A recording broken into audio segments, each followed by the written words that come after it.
कारवां TV हर पल आपके साथ। आम आदमी पहली बात तो कुर्सी खाली है और आप लोग खड़े हैं इतनी भारी संख्या में। पहले सब लोग बैठ जाइए, नहीं मीडिया वाले एक खाली कुर्सी छापेंगे।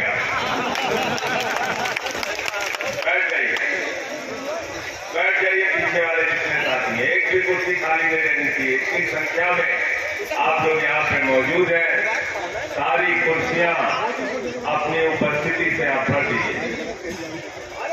साथियों और दोस्तों, आने वाली 11 तारीख को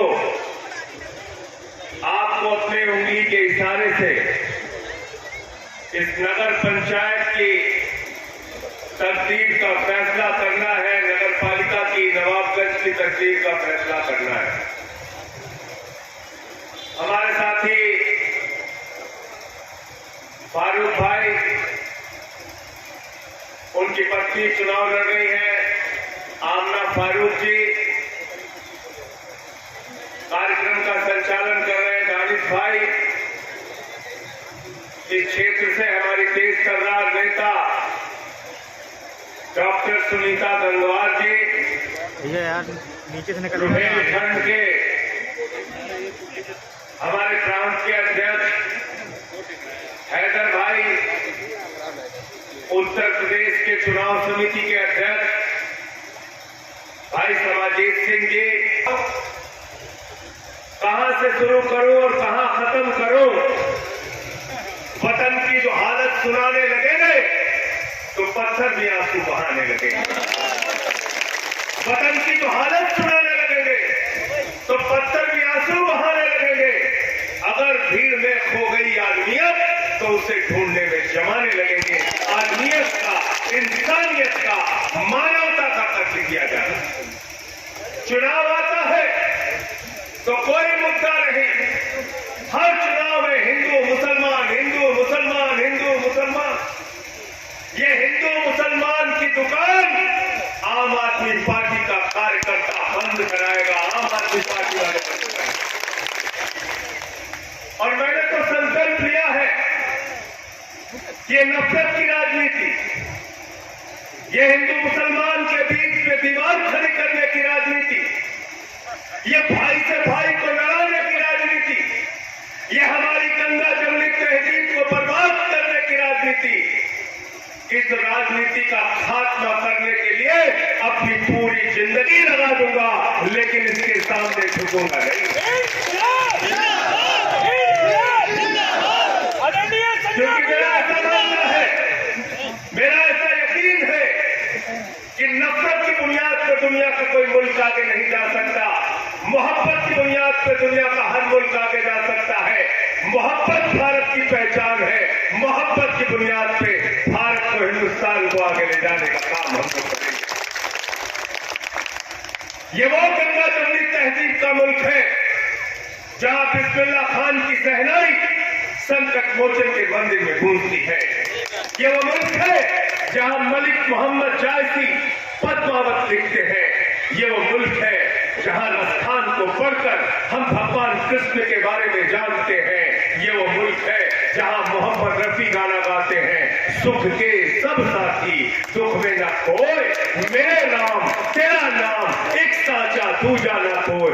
ये वो हिंदुस्तान है, हम इसकी एकता और भाईचारे को मिटने नहीं देंगे। और कौन से लोग हैं जो हिंदू धर्म के नाम पे नफरत फैलाने की बात करते हैं? फारूक भाई चुनाव लड़ रहे, कल रात 2:30 बजे तक जगा, सुबह 7 बजे से प्रचार कर रहा हूं। रात में संजय सिंह इनके लिए वोट मांगने के लिए आए हैं। बताओ कौन हिंदू और मुसलमान को बांट सकता है? हमारी साथी डॉक्टर सुनीता गंगवार दिन रात मेहनत करके इनके चुनाव का संचालन कर रही है, इनके लिए लड़ाई लड़ रही है। बताओ कहां बंटवारा है हिंदू मुसलमान का? हमारा छोटा भाई दानिश ये पार्टी के लिए काम कर रहा है, हमारे मौर्य भी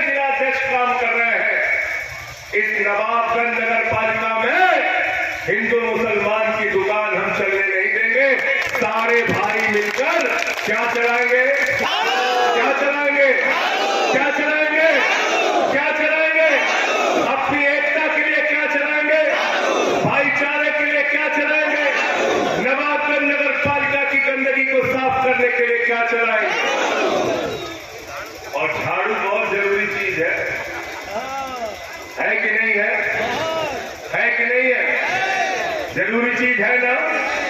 मैं पूछूंगा, आप जवाब देना। घर की सफाई के लिए क्या चाहिए? मोहल्ले की सफाई के लिए क्या चाहिए? नवाबगंज की सफाई के लिए क्या चाहिए? उत्तर प्रदेश की सफाई के लिए क्या चाहिए? अरे देश की सफाई के लिए क्या चाहिए? और किसी के दिमाग पे भूत सवार हो जाए तो क्या चाहिए? क्या चाहिए? क्या चाहिए? हमारे यहाँ सुल्तानपुर में जब किसी को भूत सवार हो जाता है तो 4 लोग उसका पैर टांग के लेके जाते हैं ओझा के पास। ओझा मर झाड़ू, मर झाड़ू, मर। दरगाह पे देखे हो कि नहीं? जब किसी को भूत सवार हो जाता है दरगाह पे पकड़ के लेके जाते हैं, मर झाड़ू, मर झाड़ू, उसका भूत उतर जाता है।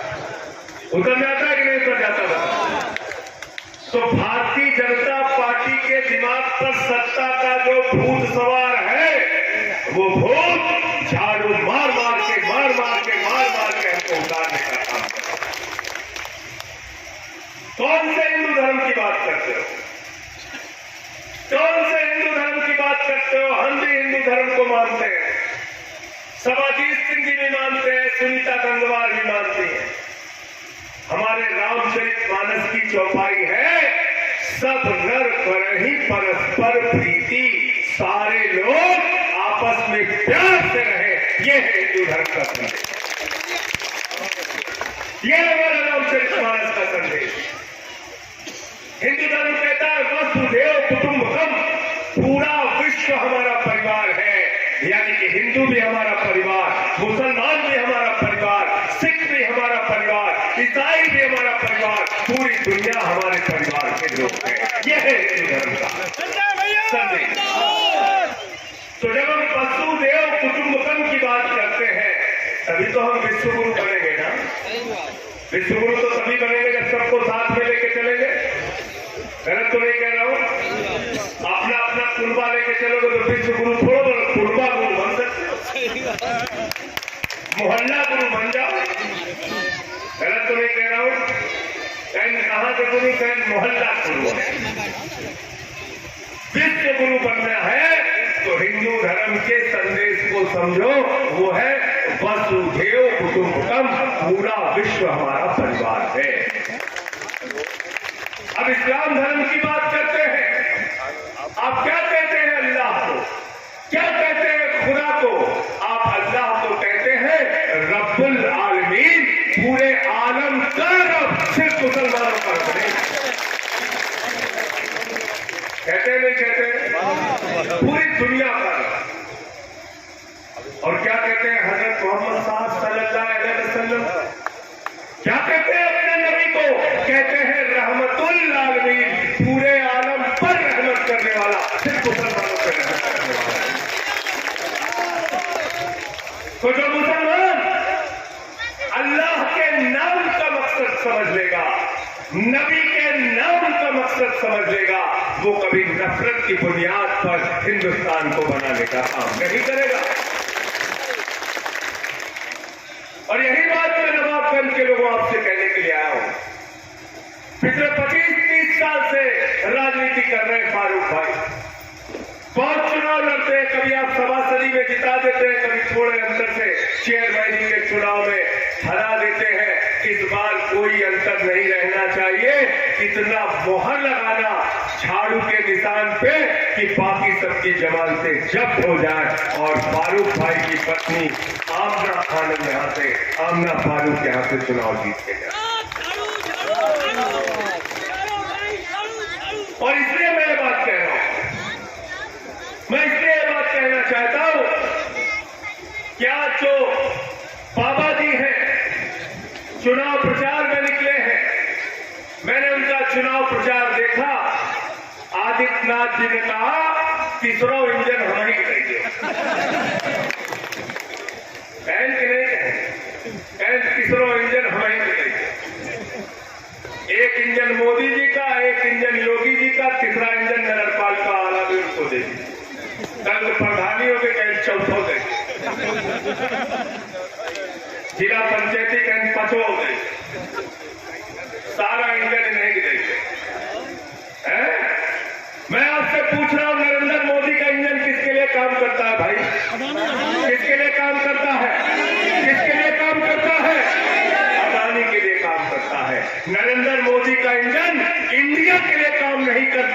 अपने गुजरात के दोस्त अडानी के लिए काम करता है, वो इंजन फेल हो चुका है।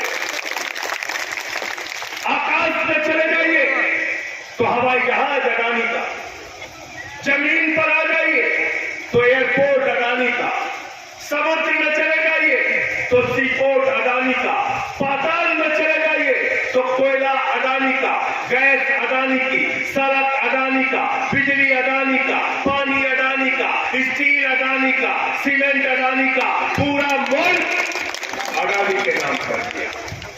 तो नरेंद्र मोदी जी इंडिया के प्रधानमंत्री नहीं है, वो गुजरात के अपने दोस्त अडानी के प्रधानमंत्री हैं, अडानी के। और भाजपाइयों का अच्छा धंधा चल रहा है। धंधा कैसे चल रहा है? आज जैसे ही अपने बच्चों की शिक्षा बात करने लगते, कहते स्कूल स्कूल स्कूल देखा है, हिंदू मुसलमान हिंदू मुसलमान हिंदू, कहते कि नहीं कहते? आज जैसे कहते ये सुनीता गंगवार जहां पे 100 लोग मर गए, अपनी जान दे दिए, उस रास्ते को बनवाने के लिए संघर्ष करती है, ये लोग कहते हैं हिंदू मुसलमान हिंदू मुसलमान। हम कहते हैं अस्पताल की बात, वो करते हैं हिंदू मुसलमान। हम कहते हैं किसान के फसल का दाम दे दो, गन्ने का दाम दे दो, कहते हैं हिंदू मुसलमान। खाने के लिए रोटी का इंतजाम नहीं है, नौजवानों के लिए रोजगार का इंतजाम नहीं है, गैस का सिलेंडर 1150 का हो गया, पेट्रोल 125 रुपए का हो गया, डीजल 110 रुपए का हो गया, सरसों का तेल 250 रुपए लीटर बिका। कैंसर की दवा का दाम, किडनी की दवा का दाम, हार्ट की दवा का दाम, बच्चों के दूध का दाम, सब कुछ महंगा हो गया। लेकिन आपको सोचने नहीं देते, समझने नहीं देते, अपने मुद्दों पर वोट नहीं देने देते। अगर जरा सी भी सोच लोगे अपने बारे में तो सिर्फ और सिर्फ झाड़ू चलाओगे इनके ऊपर, झाड़ू झाड़ू झाड़ू। ये क्या करते हैं बेईमान? ये क्या सिखा रहे हैं आपको? अरविंद केजरीवाल चुनाव प्रचार में जाते हैं, कहते हैं भाइयों और बहनों हमको वोट दे दो, हम आपके लिए स्कूल बनवाएंगे, अस्पताल बनवाएंगे, बिजली फ्री करेंगे, पानी फ्री करेंगे। इसमें मेहनत होती है। अस्पताल बनवाने में तो मेहनत लगेगी, स्कूल बनवाने में तो मेहनत लगेगी, सड़क बनवाने में तो मेहनत लगेगी, बिजली फ्री पानी फ्री देना हो तो काम तो करना पड़ेगा। इन बेईमानों को कोई काम नहीं करना। मोदी जी चुनाव प्रचार में आते हैं, वो कहते हैं भाइयों और बहनों, गांव गांव में कब्रिस्तान है तो शमशान होना चाहिए, नहीं कहते कि नहीं कहते? बताओ कहते कि नहीं कहते? और पब्लिक को भी इतना पागल कर देते हैं, सब कहते हैं हाँ होना चाहिए होना चाहिए। अरे हमको गांव गांव में शमशान नहीं चाहिए, हमको गांव गांव में अपने बच्चों के लिए अच्छे स्कूल चाहिए, अस्पताल चाहिए, सड़कें चाहिए, रोजगार चाहिए। हमको शमशान नहीं चाहिए, हमको अपने बच्चों के लिए अच्छी सड़कें चाहिए। और देखो जाके दिल्ली में क्या काम किया केजरीवाल जी ने। ऐसे सरकारी स्कूल बनाए जो आजादी के 77 साल में आपको किसी ने बना के नहीं दिया। आपके बच्चों की पढ़ाई के लिए दिल्ली में एयर कंडीशन कमरे सरकारी स्कूलों में बने हैं, एयर कंडीशन। एथलीट के ग्राउंड बने हैं, हॉकी के ग्राउंड बने हैं, स्विमिंग पूल का निर्माण हुआ है सरकारी स्कूलों में। सरकारी स्कूलों के टीचर विदेशों में ट्रेनिंग के लिए जाते हैं और पिछले 8 साल से इंटर का रिजल्ट सरकारी स्कूलों का प्राइवेट स्कूलों से बेहतरीन आ रहा है। ये दिल्ली में काम करके हमने देखा। हमने मोहल्ला क्लिनिक खोला, 200 तरह की जांच वहां फ्री होती है, अल्ट्रासाउंड फ्री होता है, दवाएं मुफ्त में मिलती हैं। देश के पहले मुख्यमंत्री हैं केजरीवाल जी, उन्होंने कहा गरीब के घर में रोशनी तो होनी चाहिए, लेकिन उस रोशनी की कोई कीमत नहीं होनी चाहिए। फ्री बिजली देने का काम किया, पानी मुफ्त देने का काम किया, बुजुर्गों की तीर्थ यात्रा कराने का काम किया। और वो गरीब रिक्शे वाला, वो रेहड़ी वाला, वो ठेले वाला, वो गुमती वाला, जो अपनी बेटी को जब कॉलेज भेजता था, अगर उसकी 3 बेटियां हैं तो पहले अपने जेब में देखता था 100 रुपए है कि नहीं, हमारी बेटी स्कूल कैसे जाएगी, बस का किराया होगा या नहीं हो पाएगा, आज हमारी बेटी पढ़ने जा पाएगी या नहीं पढ़ पाएगी। उस दर्द को अरविंद केजरीवाल ने समझा। बेटियों के लिए, बहनों के लिए, माताओं के लिए दिल्ली में बस की यात्रा फ्री करने का काम किया। बताओ हिंदुस्तान की एक सरकार जिसने काम किया। आज सारे लोग केजरीवाल की नकल करते हैं, आम आदमी पार्टी की नकल करते हैं। यही हुआ भी गुजरात में। गुजरात में आम आदमी पार्टी चली गई चुनाव लड़ने, केजरीवाल जी ने कहा स्कूल बनाएंगे, स्कूल बनाएंगे, स्कूल बनाएंगे। मोदी जी आए, बोले तो बड़ा गड़बड़ हो गया, हमारी तो दुकान हिंदू मुसलमान वाली चल रही थी, तो स्कूल अस्पताल पे बात करनी पड़ेगी। तो कह साहब कुछ करो, बोले एक स्कूल बढ़िया वाला स्कूल, वहां दौरा करूंगा। एक स्कूल बना, इस स्कूल का दौरा करने गए मोदी जी। सारे टीवी चैनल पे दिखाया गया बेहतरीन स्कूल, शानदार स्कूल। हमारे पार्टी के कार्यकर्ता कहने लगे 27 साल से बीजेपी वाले हैं, हमने तो ये स्कूल नहीं देखा। केजरीवाल जी ने कार्यकर्ताओं से कहा जिस स्कूल में मोदी जी बैठे थे वहां पर जाइए, और अगर वो स्कूल इतना अच्छा है तो वहां पर प्रिंसिपल को गुलाब का फूल देकर आइएगा। हमारे कार्यकर्ता टोपी पहन के उस स्कूल में पहुंचे तो पता चला टेंट उखड़ गया, टेंट उखड़ के चला गया। 27 साल में गुजरात में एक स्कूल नरेंद्र मोदी नहीं बना पाए जहां पे जाके अपनी फोटो खिंचवा। और अमेरिका के राष्ट्रपति की पत्नी जब हिंदुस्तान आई तो मोदी जी ने कहा गुजरात का सरकारी स्कूल देख लो, कहने लगी नहीं। अरे बोले मध्य प्रदेश का देख लो, कहने लगी नहीं। बोले कर्नाटक में हमारी सरकार है, वहां देख लो, कहने लगे नहीं। कहने लगे हमारे बाबा योगी आदित्यनाथ का सरकारी स्कूल है, उसको देख लो, कहने लगे नहीं, वहां तो सिर्फ बुलडोजर है और कुछ है नहीं। यूपी में आ गया तो क्या देखे कि ये बुलडोजर इतने ऊर्जा का है, ये इतने ऊर्जा का है, इससे हिंदू का घर तोड़ा जाता है, इससे गरीब की गुंटी उजाड़, इसके अलावा कुछ है? बता दो क्या है, बता दो। इससे मुसलमान का घर तोड़ा जाता है, ये मंदिर तोड़ने के लिए है, मस्जिद तोड़ने के लिए तरह तरह के बुलडोजर आप यहां देख सकते हैं। 26,000 सरकारी स्कूल उत्तर प्रदेश में बंद हो चुके हैं। पता है आपको? कैसे पता हो? आपको तो नशे की पुड़िया दे दी गई है, उसी में मस्त रहिए। नशे की पुड़िया हमने सब किया बचपन में, नकल सुंघा होता है, लकड़ी सुंघा घर लूट ले। भाजपाई हिंदुस्तान के नए नकल सुंघा है, लकड़ी सुंघा के हिंदुस्तान लूट रहे। तो जब उसने सब कुछ पूछ लिया, यहां देख लो, वहां देख लो, वहां देख लो, तो अमेरिका के राष्ट्रपति की पत्नी ने कहा मोदी जी हमको सिर्फ केजरीवाल और मनीष सिसोदिया का बनाया हुआ सरकारी स्कूल देखना है, हमको आपका स्कूल नहीं देखना। तो अब मैं आपसे कह के जा रहा हूं, नवाबगंज की नगर पालिका में आमना फारूक को जिताइए। ऐसी सड़कें, ऐसे मोहल्ला क्लिनिक, ऐसे रास्ते, ऐसे काम यहां पर होंगे, पूरे उत्तर प्रदेश के लोग आके आपकी नगर पालिका को देखेंगे और सीखेंगे। ये मैं जुमला नहीं बोल रहा, झूठ नहीं बोल रहा, आपको गारंटी दे रहा हूं। जब 13 तारीख को रिजल्ट आएगा, आमना फारूक जब यहां से चेयरमैन बनेगी तो अपने घर का बकाया हाउस टैक्स का और वाटर टैक्स की पर्ची फाड़कर फेंक देना, उसको जीरो किया जाएगा। और हाउस टैक्स माफ, वाटर टैक्स माफ, ये हमारा वादा है, इसको हम पूरा करके दिखाएंगे। और वादा ही नहीं, क्योंकि वादे के बारे में तो कहा जाता है कि वादा तो टूट जाता है, हमारी गारंटी है, गारंटी इसको पूरा करके दिखाएंगे।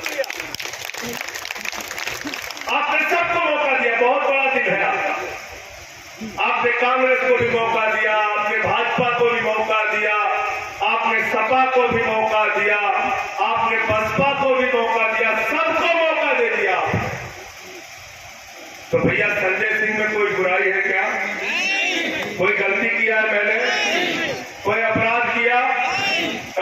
बताया तो पीछे हटा क्या? आपके हक की आवाज उठाई नहीं उठाई? बताओ हाथ उठा के। तो क्या गुनाह किया है हमने? ये डॉक्टर सुनीता गंगवार ने कोई गलती की है क्या? आपके लिए धरना देती है, लड़ाई लड़ती है पुलिस से, प्रशासन से।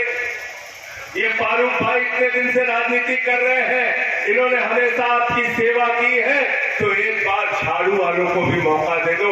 एक छोटी सी सरकार नगर पालिका की हमको देके देखो, हम काम करके दिखाएं,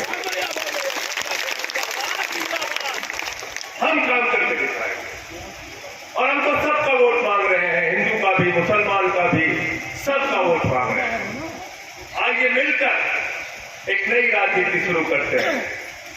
और इसलिए मैं आपसे कहना चाहता हूं कि जब 11 तारीख को अपना वोट देने के लिए जाना, तो अपने घर में बच्चे का चेहरा देख के जाना। जब अपना वोट देने के लिए जाना, तो घर का सिलेंडर देख के जाना जिसका दाम नरेंद्र मोदी ने 1150 रुपए कर दिया। जब अपना वोट देने के लिए जाना, तो कोई मोटरसाइकिल हो, कोई गाड़ी हो, तो उसको देख के जाना कि पेट्रोल का दाम 125 रुपए कर दिया। जब अपना वोट देने के लिए जाना, तो दिल्ली में केजरीवाल के मोहल्ला क्लिनिक और सरकारी स्कूलों को याद करके जाना। जब अपना वोट देने के लिए जाना, तो याद कर लेना 10 साल के अंदर इस मुल्क के लोगों ने अपने प्यार और आशीर्वाद से आम आदमी पार्टी को राष्ट्रीय पार्टी बनाया है। अब नवाबगंज में भी झाड़ू चलानी है, आमना फारूक को यहां से चेयरमैन बनाना।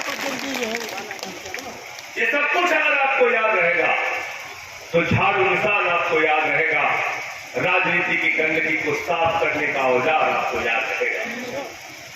साथियों और दोस्तों, मैं आपसे एक ही बात कहना चाहता हूं, आज हम सबको एक अच्छा होना पड़ेगा, एक होना पड़ेगा।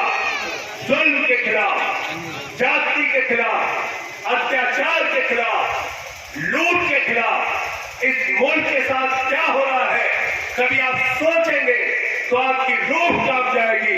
मैं पार्लियामेंट में बैठा हूं, आपको बता सकता हूं, चंद पूंजीपतियों का नरेंद्र मोदी की सरकार ने 11 लाख करोड़ रुपए माफ किया है। इतना पैसा की जीरो लगाते लगाते आप थक जाओगे। 11 लाख करोड़ भारत की संपत्तियों को बजट में बेचने का जो प्रावधान आया, वो 6.5 लाख करोड़। मैं तो भाजपाइयों से कहता हूं, भाजपाइयों, जब तुम जोर से भारत माता की जय लगाते हो तो हम समझ जाते हैं कोनो फैक्ट्री बिकने वाली।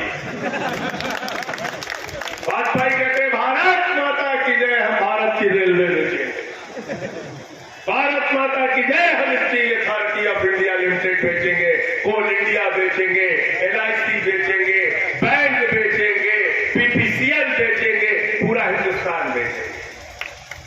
तो ये देश बेचने वाले लोग कभी देश की तरक्की नहीं कर सकते। अगर तरक्की चाहिए तो गंदगी को हटाइए और झाड़ू को चलाइए। बहुत बहुत शुक्रिया, बहुत बहुत धन्यवाद।